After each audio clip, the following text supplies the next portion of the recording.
இவ்வாறு கடைசியானோர் முதன்மையாவர், முதன்மையானோர் கடைசியாவர். தந்தை மகன் தூய ஆவியின் பெயராலே ஆமென். ஆண்டவர் உங்களோடு இருப்பாராக, உம் ஆன்மாவோடும் இருப்பாராக. இறையேசுவில் பிரியமுள்ள என் அன்பு இனிய சொந்தங்களே, இந்த புதிய நாளிலே உங்கள் அனைவரையும் வாழ்த்தி வரவேற்பதில் பெரும் மகிழ்ச்சி அடைகின்றேன். இறைவனுடைய ஆசீரும் அருளும் உங்களுக்கும் உங்கள் குடும்பத்தில் உள்ள அனைவருக்கும் கிடைக்க சிறப்பாக ஜெபிக்கின்றேன்.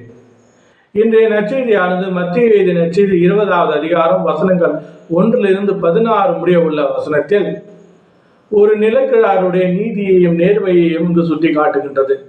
அவர் தன்னுடைய திராட்சை தோட்டத்திற்கு வேலைக்கு ஆட்கள் எடுக்க சந்தைக்கு செல்கின்றார். அப்பொழுது காலையில் செல்லும்போது அங்கு சிலர் இருப்பதை கண்டு அவர்களை தன்னுடைய திராட்சை தோட்டத்திற்கு வேலைக்கு செல்லுமாறு அனுப்புகின்றார். அவ்வாறே அவர் மதியம் செல்லும் பொழுதும் அவ்வாறே நிற்கின்றார்கள், அவர்களையும் அனுப்புகின்றார்.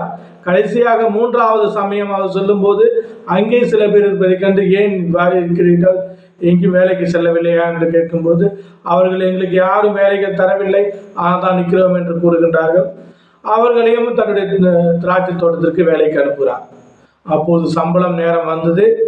அப்போது முதலில் வந்தவர்கள் அதிலிருந்து கடைசி வந்தவர்கள் வரை அவர் சமமான சம்பளத்தை கொடுக்கின்றார்.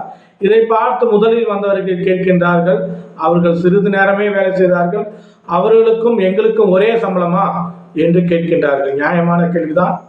ஆனால் அவர் நிலைக்கிறார், நான் உங்களிடம் என்ன சம்பளம் பேசினேன், அதே தான் உங்களுக்கு நான் கொடுத்து விட்டேன். அவர்களுக்கு என்ன சம்பளம் கொடுக்க வேண்டும் வேண்டாம் என்பது அது நான் முடிவு செய்து கொள்வது, உங்களுடைய வேலையை பார்த்துக் கொள்ளுங்கள் என்று கூறி அவர்களை அனுப்புகின்றார். இதிலிருந்து நாம் தெரிந்து கொள்ள விஷயம் செய்தி, இந்த நற்செய்தியிலிருந்து நமக்கு கூடும் செய்தி என்னவென்றால், 2 முக்கியமான செய்திகளை நம் ஆண்டவர் இயேசு கிறிஸ்து கூறுகின்றார். முதலாவதாக, பிறருடைய வளர்ச்சியை பார்த்து நாம் எப்பொழுதும் பொறாமைப்படக்கூடாது. அவர்களை பார்த்து நாம் பொறாமைப்படுகின்ற போது நம்முடைய வளர்ச்சி தடைபடும்.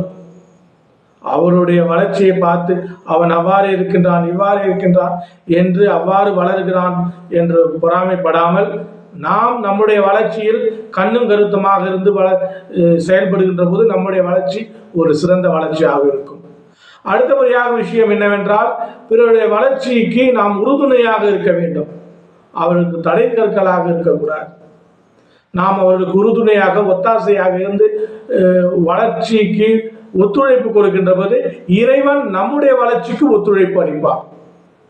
நமக்கு தடையாக வருகின்ற துன்பங்கள், துயரங்கள், வேதனைகள், சோதனைகளை அவர் நீக்கிவிட்டு நம்முடைய வளர்ச்சிக்கு அவர் துணையாக இருப்பார். நாமும் வளருவோம், பணத்திலும் பதவியிலும் பட்டத்திலும் செல்வத்திலும் நல்ல குணங்களிலும் வளருவோம். அவ்வாறு நாம் சிந்திப்போம். நம் ஆண்டவர் இயேசு கிறிஸ்து கூறியது போல நீதியோடும் நேர்மையோடும் நடந்து கொள்வோம். இறைவன் நம்மை ஆசீர்வதிப்பார். எல்லாமல் இறைவன் தந்தை மகன் தூய திரு ஆவி உங்கள் அனைவரும் நிறைவாக ஆசீர்வதித்து காத்து வழிநடத்துவாராக. ஆமென்.